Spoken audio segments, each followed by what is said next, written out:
About 3 minutes gone here in the first quarter.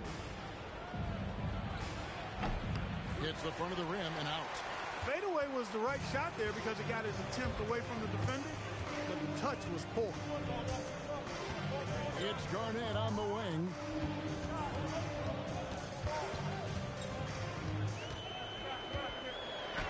It's good. He makes his first shot of the game. That high release point for Garnett really helps him. Feels like nobody can block his shot inside. On the wing, James. With the teardrop. Bosch, high post. Rondo against Chalmers. Ilgauskas, good.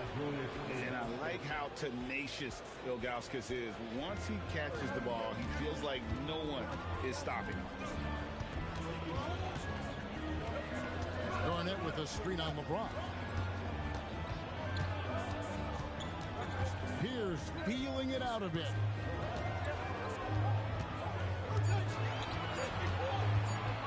Beyond the arc. Rebounded by Chalmers.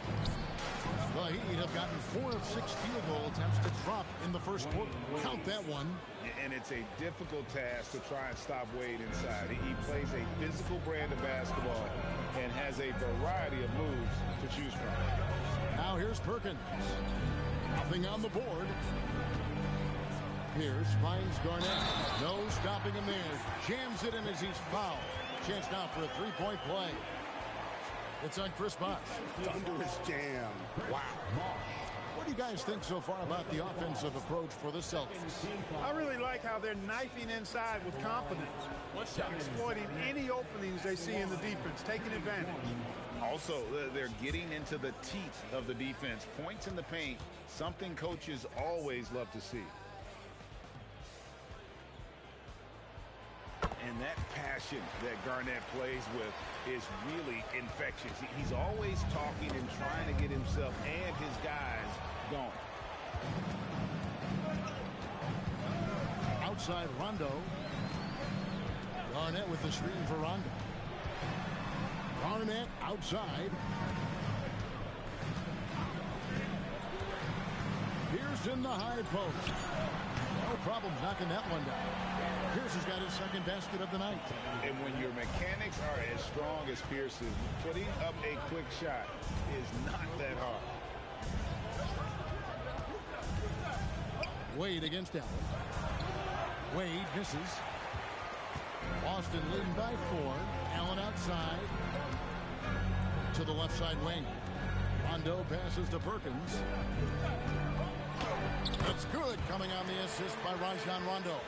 And of the last 6 baskets, 5 have come on the interior. This is just smash mouth physical basketball, guys. Ilgauskas and the jam by Ilgauskas. And not a long trip to the rim for Ilgauskas, using that reach to just hammer it down. Pass to Garnett. Stolen by Wade.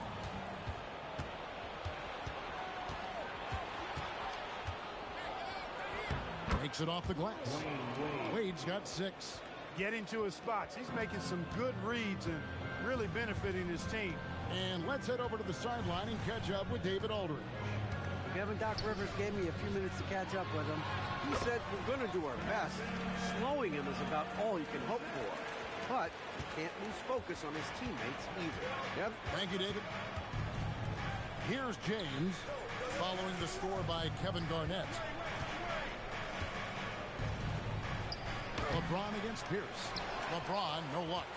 That's not the type of opportunity he fails to convert very often.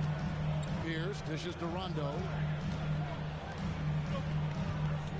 Here's Garnett. And another basket for Boston. And the story here, Kevin, early on is how well they've shot the basketball. Very high percentage so far. And if you want to start a game hot, that's the way to do it. And Eric Spoelstra wants a timeout. This now will give him a chance to discuss some potential changes.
Udonis Haslem. He's checked in for the Heat.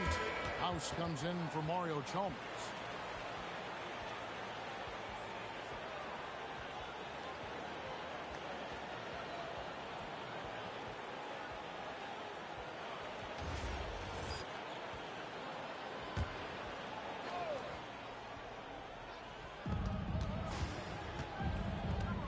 Allen against Wade.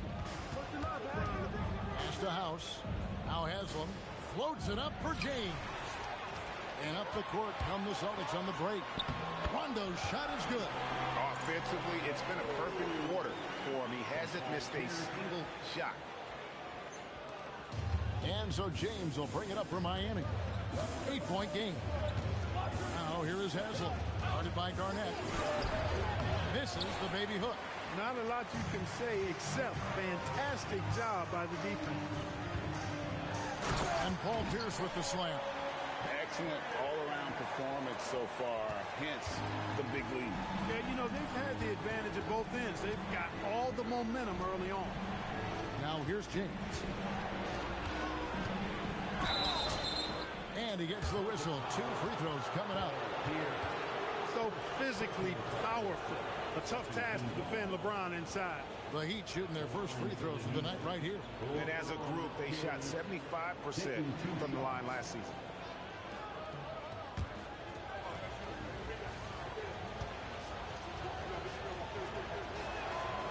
Free throw drops for James.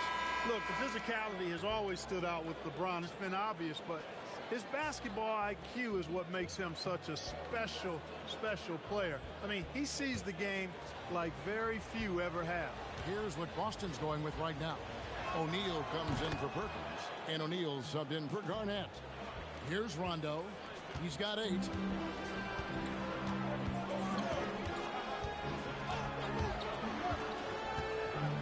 It's Pierce on the wing.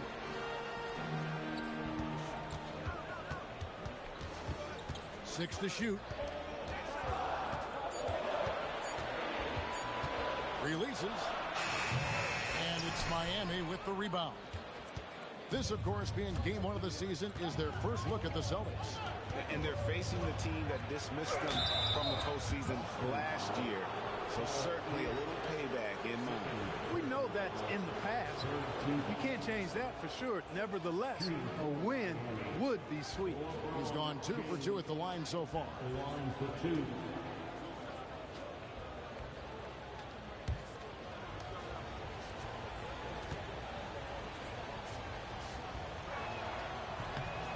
Free throw drops for James. You know, with the style of game he has, seems like no matter the system, he's going to succeed. Nate Robinson's checked in for Pierce.